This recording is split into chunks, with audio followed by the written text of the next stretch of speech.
ತಮಿಳುನಾಡು ರಾಜ್ಯದಲ್ಲಿ ಸಹಸ್ರಾರು ಸಂಖ್ಯೆಯಲ್ಲಿ ದೇವಾಲಯಗಳನ್ನು ಕಾಣಬಹುದು.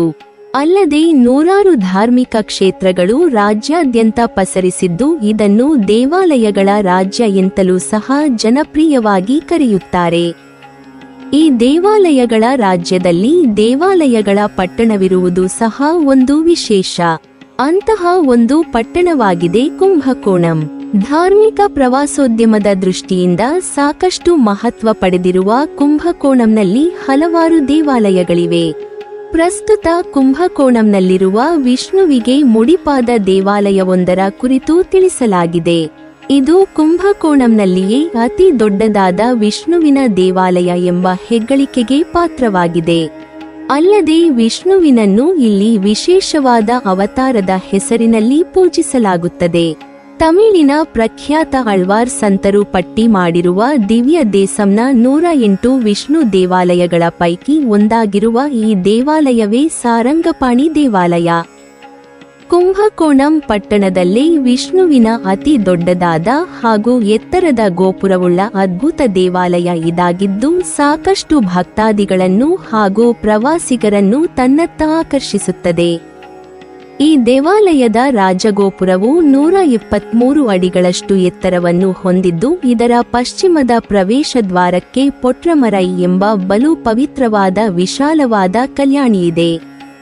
ಸಾಕಷ್ಟು ಪುರಾತನವಾದ ದೇವಾಲಯ ಇದಾಗಿದ್ದು ಮಧ್ಯಯುಗದ ಚೋಳರು, ವಿಜಯನಗರ ಅರಸರು ಹಾಗೂ ಮದುರೈ ನಾಯಕರಿಂದ ಕಾಲಕ್ಕೆ ತಕ್ಕಂತೆ ನಿರಂತರವಾಗಿ ನವೀಕರಣ ಹೊಂದುತ್ತಾ ಬಂದಿದೆ.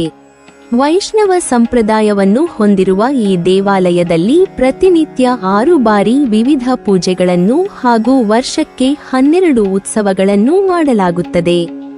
ಅದರಲ್ಲೂ ಚೈತ್ತಿರಿ ಮಾಸದಲ್ಲಿ ಜರುಗುವ ರಥೋತ್ಸವ ಅತ್ಯಂತ ಆಕರ್ಷಣೀಯವಾಗಿರುತ್ತದೆ. ಜೋಡಿ ರಥಗಳು ಈ ದೇವಾಲಯದ ವಿಶೇಷ. ಅಲ್ಲದೆ ಈ ರಥಗಳು ತಮಿಳುನಾಡಿನಲ್ಲಿ 3ನೆಯ ದೊಡ್ಡ ರಥಗಳಾಗಿವೆ. ಪ್ರತಿ ರಥಗಳು ಬರೋಬ್ಬರಿ 300 ಟನ್ಗಳಷ್ಟು ಭಾರ ತೂಗುತ್ತವೆ. ಹೇಮಋಷಿ ಎಂಬ ಮುನಿಯೊಂದಿಗೆ ಈ ದೇವಾಲಯದ ಇತಿಹಾಸ ತಳುಕು ಹಾಕಿಕೊಂಡಿರುವುದನ್ನು ಗಮನಿಸಬಹುದು. ಹೇಮಋಷಿ ಮುನಿಗಳು ಇಲ್ಲಿರುವ ಪೊಟ್ರಮರೈ ಕಲ್ಯಾಣಿಯ ಬಳಿ ವಿಷ್ಣುವಿನನ್ನು ಕುರಿತು ಅತಿ ಕಠಿಣ ತಪಸ್ಸನ್ನಾಚರಿಸಿದ್ದರು.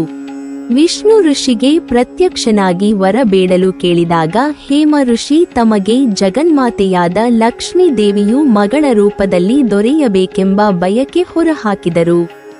ಅವರ ತಪಸ್ಸಿಗಾಗಲೇ ಮೆಚ್ಚಿದ್ದ ವಿಷ್ಣು ವರದಾನ ಕರುಣಿಸಿದರು. ತಕ್ಷಣ ಲಕ್ಷ್ಮೀ ದೇವಿಯು ಕಲ್ಯಾಣಿಯ ನೀರಿನಲ್ಲಿ ತಾವರೆ ಹೂವುಗಳ ಸಮೇತಳಾಗಿ ಹೇಮ ಋಷಿಗಳಿಗೆ ಮಗಳ ರೂಪದಲ್ಲಿ ದೊರೆತಳು. ಇನ್ನು ಇವಳು ಋಷಿಯ ಮಗಳಾಗಿದ್ದರಿಂದ ಮದುವೆಯ ಕಾರ್ಯ ಮಾಡಬೇಕಾದ ಸ್ಥಿತಿ ಎದುರಾಯಿತು. ವಿಧಿ ಲಿಖಿತದಂತೆ ವಿಷ್ಣು ಧನಸ್ಸನ್ನು ಕೈಯಲ್ಲಿ ಹಿಡಿದಿರುವ ವರ ಮಹಾಪುರುಷನಾಗಿ ಲಕ್ಷ್ಮಿ ಇದ್ದೆಡೆ ಬಂದು ಅವಳನ್ನು ಸಮ್ಮೋಹನಗೊಳಿಸಿ ಅವಳಲ್ಲಿ ತನ್ನ ಪ್ರೇಮ ನಿವೇದನೆಯನ್ನು ಮಾಡಿಕೊಂಡು ಇಬ್ಬರು ಮದುವೆ ಮಾಡಿಕೊಳ್ಳಲು ಸಜ್ಜಾದರು. ಹೀಗೆ ಲಕ್ಷ್ಮಿಯು ಮಗಳಾಗಿ ಮತ್ತೆ ವಿಷ್ಣುವಿನನ್ನು ಕೈಹಿಡಿದ ಅಪರೂಪದ ಕಥೆಯನ್ನು ಸಾರುವ ಅದ್ಭುತ ದೇವಾಲಯ ಇದಾಗಿದೆ. ಸಂಸ್ಕೃತದಲ್ಲಿ ಸಾರಂಗ ಎಂದರೆ ಧನಸ್ಸು ಎಂತಲೂ ಪಾಣಿ ಎಂದರೆ ಹಿಡಿದವನೆಂತಲೂ ಅರ್ಥವಿದೆ. ಹಾಗಾಗಿ ಇಲ್ಲಿ ವಿಷ್ಣು ಸಾರಂಗಪಾಣಿಯಾಗಿ ಭಕ್ತರನ್ನು ಹರಸುತ್ತಿದ್ದಾನೆ. ಕುಂಭಕೋಣಂ ಪಟ್ಟಣದಲ್ಲಿ ಅತಿ ಎತ್ತರದ ರಾಜಗೋಪುರ ಹೊಂದಿರುವ ದೇವಾಲಯ ಇದಾಗಿದ್ದು ಇದರ ಆವರಣದಲ್ಲಿ 4 ಚಿಕ್ಕ ಗೋಪುರಗಳು ಸಹ ಇರುವುದನ್ನು ಕಾಣಬಹುದು. ಅಲ್ಲದೆ ಕೆಲವು ಕಲ್ಯಾಣಿಗಳು ದೇವಾಲಯದಾವರಣದಲ್ಲಿದ್ದು ಪವಿತ್ರಮಯ ಪೊಟ್ರಮರೈ ಕಲ್ಯಾಣಿಯು ಮಾತ್ರವೇ ಪ್ರತ್ಯೇಕವಾಗಿದೆ. ವಿಷ್ಣು ಸಾರಂಗಪಾಣಿಯಾಗಿ ಕುದುರೆ ಹಾಗೂ ಆನೆಗಳು ಸಾರಥಿಯಾಗಿ ಓಡಿಸುತ್ತಿರುವ ಭವ್ಯ ರಥದ ಮೂಲಕ ಸ್ವರ್ಗದಿಂದ ಭೂಮಿಗೆ ಬರುತ್ತಾನೆ. ಇದನ್ನೇ ಪ್ರತಿಬಿಂಬಿಸುವಂತಿದೆ ಮುಖ್ಯ ದೇವಾಲಯದಲ್ಲಿರುವ ಕೇಂದ್ರ ರಚನೆ. ಶ್ರೀರಂಗಂ ತಿರುಪತಿಯ ನಂತರ 3ನೆಯ ಸ್ಥಾನದಲ್ಲಿದೆ ಸಾರಂಗಪಾಣಿ ದೇವಾಲಯದ ಮಹತ್ವ.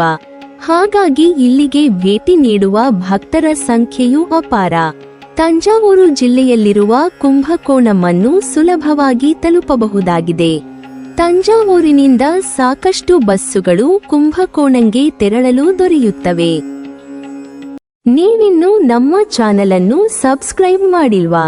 ಹಾಗಾದರೆ ಈ ಕೂಡಲೇ ನಮ್ಮ ಇತಿಹಾಸ ದರ್ಶನ ಚಾನೆಲ್ ಅನ್ನು ಸಬ್ಸ್ಕ್ರೈಬ್ ಮಾಡಿ ಮತ್ತು ಪಕ್ಕದಲ್ಲಿರುವ ಬೆಲ್ ಐಕಾನ್ ಅನ್ನು ಪ್ರೆಸ್ ಮಾಡಿದರೆ ನಮ್ಮ ಹೊಸ ವಿಡಿಯೋಗಳನ್ನು ನೋಡಬಹುದು.